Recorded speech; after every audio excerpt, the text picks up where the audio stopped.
Hello, good people. This is your guy, Mr. Educator, Mr. Communicator, Mr. Free Thinker, coming back at you live once again from the Lone Star State with another edition of the Media Mike Speaks. All right, good people. A few of my subscribers wanted me to do a video on this story. I'm pretty sure you may not have heard of it, but it's pretty much nationwide at this point. So we're going to get to it, and I'm going to give you my thoughts regarding this. So, as you see here in the title, the Texas high school shooting that hospitalized 3. Yes. The suspect of a high school shooting in Arlington, Texas that injured 4 was previously bullied because of his family's wealth, a family spokeswoman said. This comes to us from the Washington Examiner. The young lady here, she goes on to quote, "He was scared. He was afraid." Carol Harrison Lafayette said at a press conference outside the family's home. It wasn't just one person that would attack him and bully him, taking his money, harassing him because he had more things than maybe others. It takes us all to stand together against this bullying. So I suppose this is their defense. It could have been a situation where he took the other turn and decided to commit suicide, unquote. Yeah, it could have. But it resulted in something else. So let's continue. She goes on to quote, "Due to the fact that they were blessed financially," I don't know the reason of saying that, but I guess it's because the reason why they're feeling that this happened is because of the things he had. So let's continue. "He was able to get things that other children or teenagers could not have." We don't know really how true that is, but we'll continue. Harrison Lafayette continued. "And so because he wore nice clothes and because he drove nice cars and because he had the things, he was like a target." Unquote.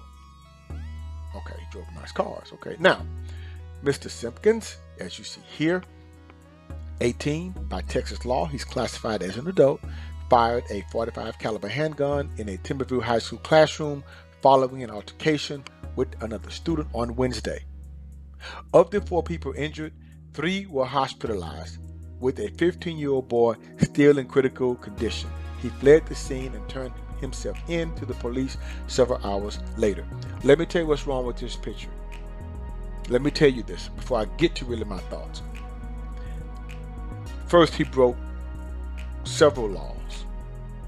First, by bringing a handgun on school grounds. That's against the law. Number 2, you have to be 21.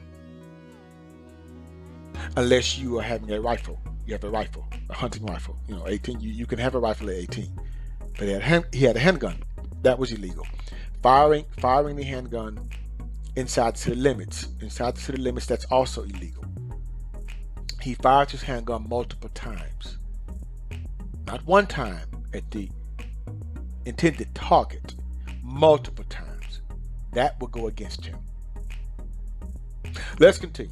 She emphasized the family was not justifying him taking a gun to school. And inquiring minds would like to know where he obtained this firearm. It's obvious that this school doesn't have metal detectors. Well, I feel that may soon change.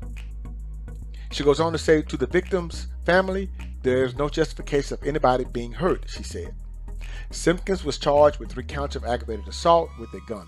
He was released from Tarrant County Jail Thursday after making $75,000 bail and outfitted with an ankle monitor. Now, good people, in the state of Texas, under the Texas Constitution, you do have a right to bail. You do, unless it's a capital offense. So, there you go. Now, good people, my thoughts and predictions. I do know that he has retained an attorney, a private one at that, if I'm not mistaken.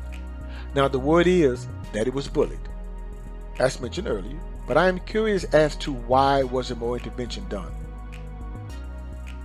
You see, after the fight that he had, which is my understanding is circulating on social media,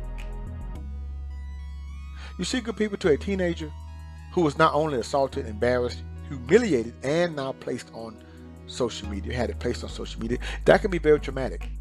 It can be a very traumatic experience. I'm not giving away the excuses. I'm just saying we've all been there as far as teenagers. Now, there's no justification for his actions, and I predict that he will face consequences for his actions, and most likely prison time.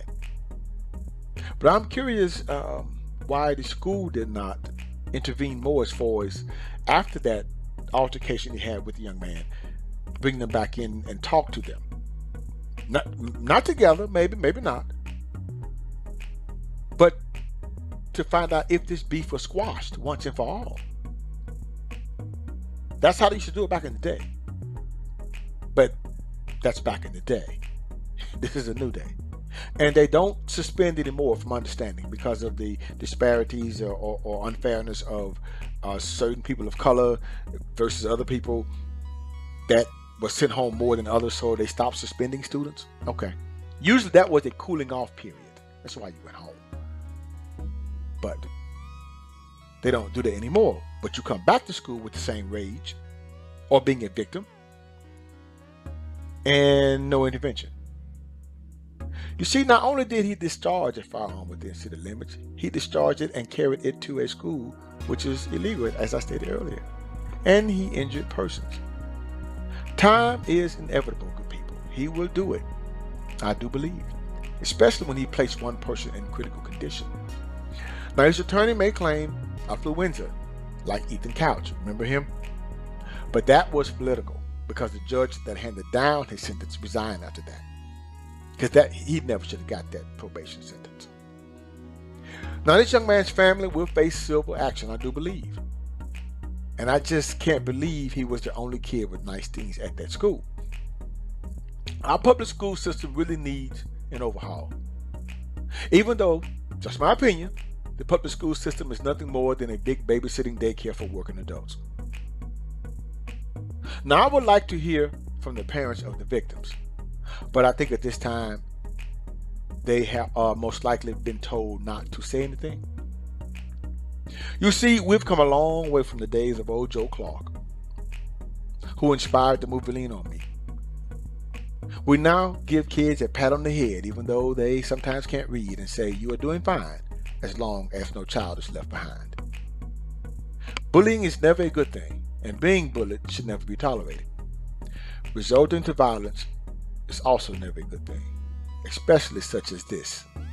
However, people do have their limitations and breaking points. Should the parents have been more involved? Probably. Should the school have taken the previous altercation more seriously? Most likely. You see, I believe parents spend their whole life giving their kid or kids the things that they didn't have. But they often forget to give them the things they did have. Lots of unanswered questions, good people. Lots of unanswered questions. This is your guy, Mr. Educator, Mr. Communicator, Mr. Free Thinker. Subscribe, share, and like to keep me rocking on the mic. Have a good night.